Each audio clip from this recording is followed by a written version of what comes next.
So, well, good morning. After today, we'll be halfway through our budgets. We're going to do the state government Veterans Omnibus Bill.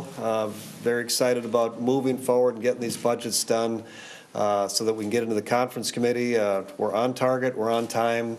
This is an area where we actually feel like there should be more reform. Even though our overall budget grows 5%, not every area does grow the same way. And so with that, I'm going to turn it over to Senator Kiffmeyer and then Senator Bruce Anderson.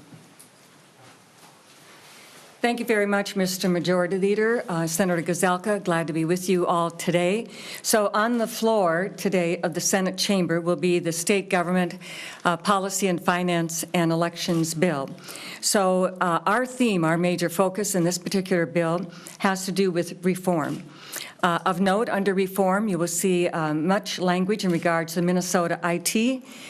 We've heard much about MNLARS. We've heard much about software development. Many of the failures, this has been going on for several years, and the digger we deep, the more issues there are. I have met with the commissioners. I'm on the 4th commissioner and another 5th one to come, and so we're working hard in regards to some reforms on that. Also reforming the hiring and job posting policy. When you have vacancies for 6 months, it is time for that money to come back to the general fund and to be repurposed. 6 months is a long time. We also, one of our major themes is also accountability. We have several reports from the Office of the Legislative Auditor, which affects many areas, and so in our budget as well, the Minute Agency also had an OLA report, and so we've taken action on that as well. Of notable financial focuses that we had, one of them was the cybersecurity. It is important. It's a very important area, and in my bill for several weeks and a month or so, we have positioned ourselves for cybersecurity. So the $20.497 or so million that is there for cybersecurity is a very important component of the state government bill. Also, we, through Senator Paul Anderson, the Cybersecurity Commission, that language is also in this bill, and also a task force on IT information technology overall. So we focused on that. We've seen this throughout our whole time at putting our budget bill together, responding to the OLA reports, that we've made that a very important focus as well. There are no controversial election policies in this bill. For the last 20 years or so, long as I can remember in legislation, there was to be broad bipartisan support. And so the policies have not gained that broad bipartisan support, and so I have not included any of that in the state government bill. Of note, though, there is $13 million for election equipment. That's very important to local government that we have room in this budget for election equipment. So those are the major components of the state government bill. And my understanding is Senator Anderson? Yeah, and then we'll take questions. Okay. Thank you, Senator Kiffmeyer. Thank you for allowing me the opportunity to address the Veterans and Military Affairs budget. We're excited about what the budget is going to do because we've been blessed with so many team members within our caucus and within the state legislature to help us in going forward to recognize and honor those veterans who've given their all, who struggled when coming back from overseas to reintegrate back into society. And some of those things that we're doing is to try and help them meet those criteria. Our funding was based on our base funding from the previous year, but we're looking forward. We've had some money that was one-time money that had been brought back from last year for Veterans Journey Home, and that money is going to go to help for the Veterans Service Center out at the state airport. We're also looking at money to go for honoring our Congressional Medal of Honor winners here on the Capitol grounds. We have matching funds to meet that need, and we're also helping support our troops funds to meet those individuals who, because of their circumstances as veterans, coming back to looking for better jobs, better opportunities to get help with their medical concerns. And so we're very happy with what we've got going forward, and we're looking forward to making this stronger as we come into the last few days of our session. I just want to know that let people know that I served over 30 years with the U.S. Navy during Vietnam, also with the Minnesota Air National Guard for over 20 years, and with the U.S. Air Force Reserves. Very proud to work alongside veterans such as Senator Lang, Senator Howe, and others who have served our country valiantly, and look forward to helping not only them, but their constituents across the state of Minnesota.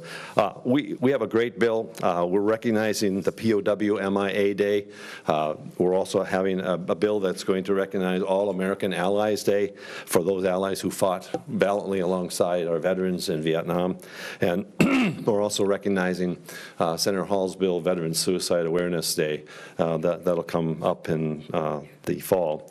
So this is a great bill. We think that we are going to be able to meet all the needs, and we've been excited to be a part of this whole thing and look forward to what's going to take place not only on the floor but in the next few days. So thank you for your attendance, and thank you for hearing.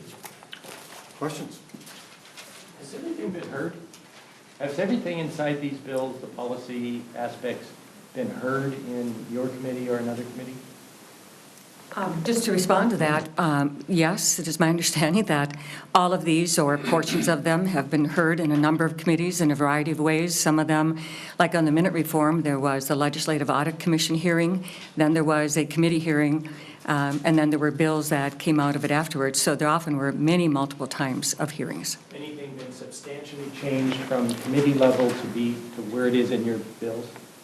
From committee level, well, it came out in committee substantially as it is on the floor today, but in Finance Committee, we did move some money when we joined with the Veterans Bill. We got a late fiscal note that had about $500,000, and we were able to use that in the Veterans Bill. But those are rather small. As far as I know, they've all been heard in one way or another. How rigid is the employee hiring freeze, and how did you arrive at the decision that the present level is ideal for doing whatever state government should be doing? Well, one of the things is over the last 2-year budget and the 4 years before that, when I was in the Senate, I saw bill after bill after bill that increased FTEs greatly. And then word started filtering through that there were a lot of vacant positions. Now, some of that can be from the tight labor force right now, but after 6 months, if you haven't been able to fill that position, then it's time to move on, reevaluate, redo whatever you want to accomplish in your office, but maybe you need to reconsider how you do things. But the main thing is after 6 months. And again, there are other flexible HR provisions that they have that they can do as well in the HR process to accommodate any true deep needs that are there. So they have a lot of flexibility, but if after 6 months, it's time for that to be, for that money to go back to the general fund, and significant savings. But your bill doesn't just deal with vacant positions. Your bill says that it will be a freeze on the number of employees that the state has now. Yes, those two things work together. So the bill that I carried had to do with the unfilled position over 6 months, and what you are referring to is the actual cap on FTEs as where we are currently today. Again, we've had a huge influx, large number of FTEs, already have vacant positions. It goes to show that the current level of FTEs, there's still plenty of room for them to meet the needs and whatever they have. Madam Chair, could you just kind of explain to all of us why you're not going with the full $6.6 million that the federal government's giving us for election security? Well, first of all, okay. First of all, it is the duty of the legislature to thoroughly consider anything that is brought before us. That's our duty and our responsibility. We're accountable to the folks out there for what we do. And so for me, I found that in the information that we had to date, there was a lot lacking. It had more questions. Not sure about exactly what the process may be to go through, but certainly there needed to be a lot more information gathering and specificity than the quite broad open categories. my main focus here is the cybersecurity. Many of the issues that were somewhat in there really weren't pertinent to cybersecurity. The federal government authorized this money with the express fact. And so I've put that down both in my bill by the actions that I've done of the importance of that cybersecurity and due diligence at reviewing those things and being careful about it. I've had experience at seeing the missteps in IT, that our scrutiny was there, but maybe not as deeply as maybe we should have been, a little bit harder, a little more focused like that. I'm not making that mistake here. This is one-time federal money. We're going to be very careful about it. The Secretary had this advisory panel that looked at all these issues. Homeland Security came here, looked at the setup, recommended these changes. Well, to let you know, we immediately in response to that last year and this year said, here's $1.5 million, get you going. You're going to be able to do those things that have been vetted, that had been met. I'd met with the IT people in the Secretary of State's office with the Secretary of State on that particular issue only. So we've shown our willingness to do that, but that has been rejected now with an all-or-nothing approach. What does it say that you find the information to be lacking, but legislatures in 49 other states have found plenty of information apparently to go forward with this? You know, I can never speak to other states and what they do. That's kind of like I should know 49 other states and all their laws, just as I don't expect them to know ours. We do too. But my experience from the past has been when I've had some of this kind of pressure to hold firm in regards to doing our Minnesota due diligence and doing it our way. And by the way, there are other states who jumped into electronic voting. Georgia, for instance. They used all their HAVA money, bought pure electronic voting. They ended up, there was a big, big mess, and they ended up throwing it all away. And what did they do? They went to where Minnesota did it first, the right time. We did it the very first time, we did it the right way. And Minnesota then became a model for the country. Why? Because we held firm and did our due diligence. We have some other states that had issues also with their secretaries of state. And we were very careful here in Minnesota. Matter of fact, when I was Secretary of State at the time, it was a little bit difficult having all the scrutiny and all of that. But you know what? When it came time for audit, we were clean. Everything was good. And I was grateful for that. I told my staff, this is going to make us better by going through this kind of a process. I feel the same way today. You have said that everybody's being hacked. It's no big deal. You said we have paper ballots. They can't be hacked. That's led a number of people to say Senator Kiffmeyer does not understand the IT threats to our election system and our election software. Can you convince us how do you convince people that you understand what's at stake?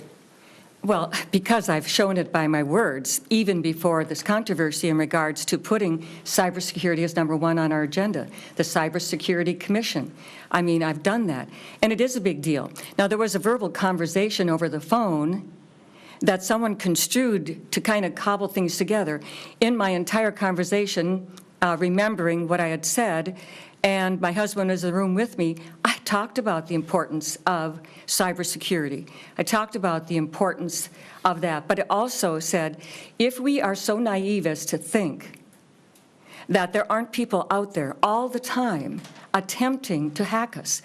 But you know what? Minnesota election system was not hacked. The Star Tribune today is absolutely wrong. We were not hacked. And you know who said that? The Secretary of State.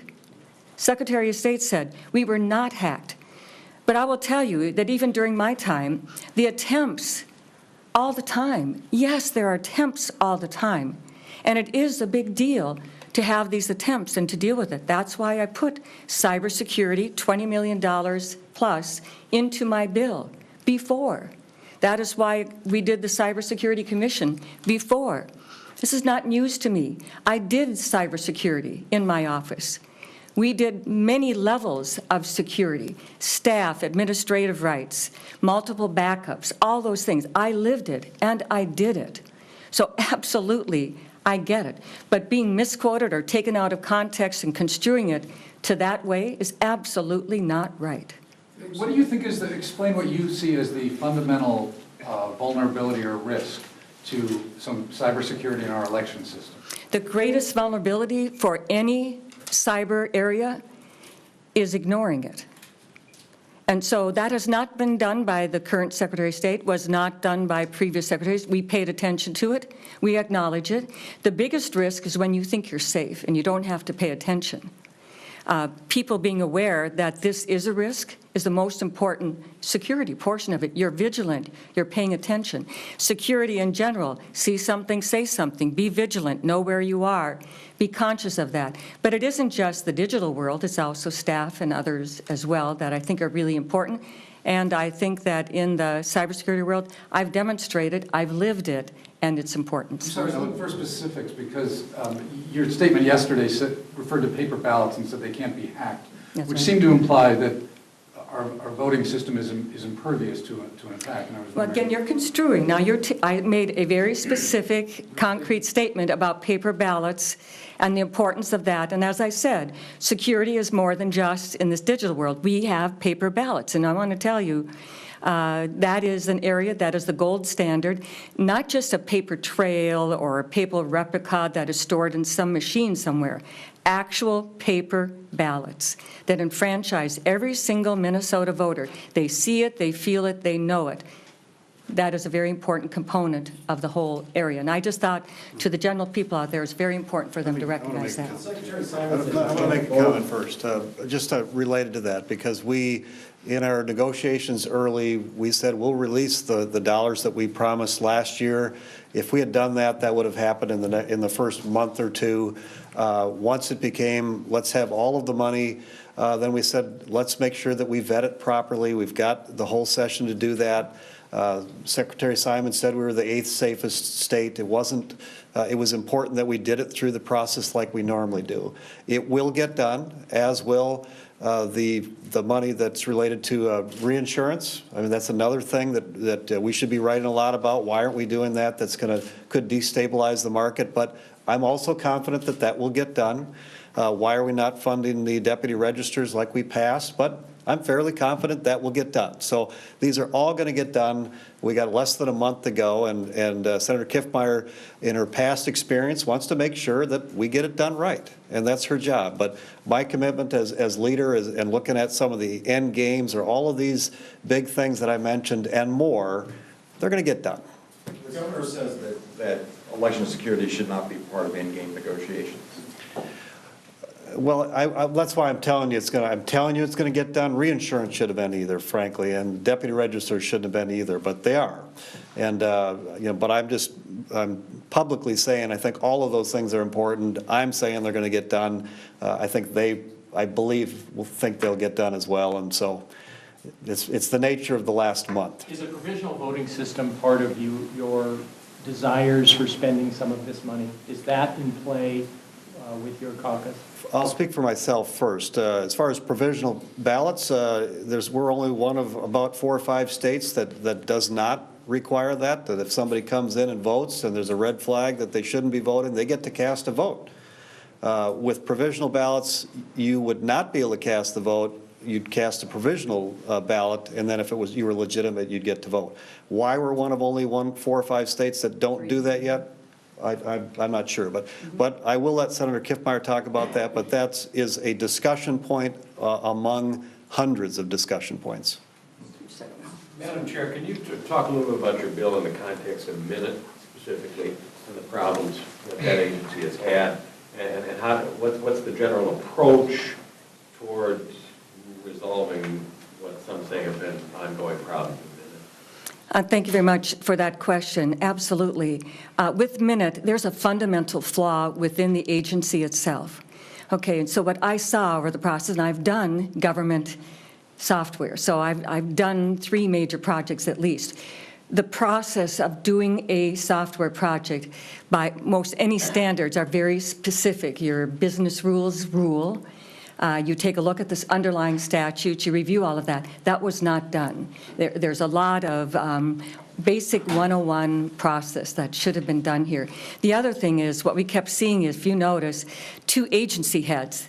Well, this one and that one and this one and that one. And there was no clear channels of authority. So part of what my bill does is it establishes clear lines of authority. So the agency that does the rules, the business rules, implements the statutes, they have very specific authority in regards to this, and they should.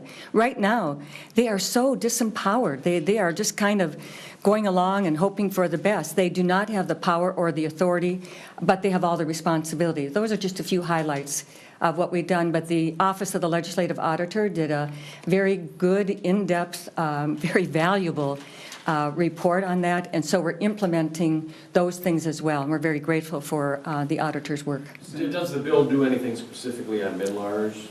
No, MNLARS itself is in Senator Newman's transportation bill and those kinds of areas. Mine is a broader, all of them. And to let you know, it isn't just this IT. Just yesterday, there was another IT project that is having issues as well, and then there's the METS project in addition to MNLARS. This is a fundamentally flawed kind of a process, but I'll be looking forward to working with, again, a new Minute Commissioner, and each one of them, the same philosophy, the same accountability will be involved. Senator, there was a suggestion the other day in the Finance Committee that the reductions to the Historical Society's budget was related to some controversy. Some additional reporting yesterday said that it had to do with signage at Fort Snelling.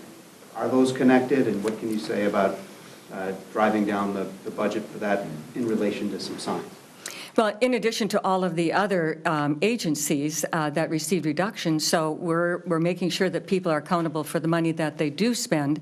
But the realization that when it comes to the Minnesota Historical Society, both in the capital investment bill last year, there have been several other situations that what's called the revisionist history, adding things to history as you find new information can be a very helpful, constructive thing. But rewriting the history, that is greatly objected to by many people, and the Historical Society has been quite resistant to listen and to make those changes. We want them to be accountable and to be more transparent, and this is one way of getting their attention that this is serious and they need to listen. So specifically, can you get into the specifics? Is it the sign? Well, that's only one example. It isn't just the sign, that's an example, but there are many other areas as well that other people have brought up that are having to do. So history is big, wide, and deep. So if we talk about revisionist history, it isn't just that one. That's just one example. But is that wrong? I mean, didn't the Dakota people call it the Dote, or I'm sorry, whatever it's called? What? I apologize. You know, they've been raising money for this by the celebration that's coming up on the basis of saying Fort Snelling. It is the history of Minnesota, its military appreciation. As a matter of fact, Minnesota's history all the way back to Civil War and their very first regiment that went from Minnesota on doing this is deep and strong along. Some of these things they're talking about are even before that. Yes, we can add some of those additional pieces of information, but Fort Snelling is about military history, and we should be very careful to make sure that we keep that. It's the only real military history in a very unifying way amongst all Minnesotans. It is our premier entity for military history. Senator Anderson, I'd like to ask you a bit about the vets homes, because I know the money's been authorized, but it hasn't proceeded yet. Is there anything in this bill that nudges the federal government on that, or is that a separate process? Thank you for the question. There's a separate process that won't be in our bill, but we are very proud that we have put money forward from last biennium to meet the needs of Preston, Montevideo, and Bemidji as far as new veterans homes, and we're looking forward to the response from the federal government, and we'll continue to put pressure on our congressmen and our U.S. senators to put forward a legislation to have that money come forward. Since we've met our obligation for that, we're hoping that there will be an equal response back to us from the feds. We have time for one more as we have caucus. Could we, Mr. Leader, would you mind giving us perhaps a little bit of a roadmap on the rest of the bills and timing and so on? You want me to talk about the negotiation things we're going to do as well? Sure, if you'd like to, we have a lot of time to talk about that. Today Negotiate the legislature, wow. Yeah, I haven't had a lot of sleep the last 2 nights. That's like a little snappy. But, well, today we'll be back on the floor about 2:30. I don't know how long this bill will last. We'll see. And then next Monday, Tuesday, Wednesday is when we'll wrap up the rest of the budget bills. Transportation will likely be the last one. I'm not exactly sure why. There was a shift. But by Wednesday, we should be done with all of them. So obviously, the more conversations will continue with myself and Speaker Hortman. We want the governor to be in those now as well. The one thing I'm stipulating is I'm not going to negotiate twice. I want three-way negotiations, and so, that's, I think they expect that. So, but we're ready. The dialogue is good. The communication is good. Now the particularly tough work begins. Actually, I'm speaking towards Wednesday. Once everything is off the floor, both the House and Senate, everybody gets to see everything. But frankly, we're already talking about trying to understand the differences between the bills, just so we know what we're doing going into it. Thanks, guys, we gotta go.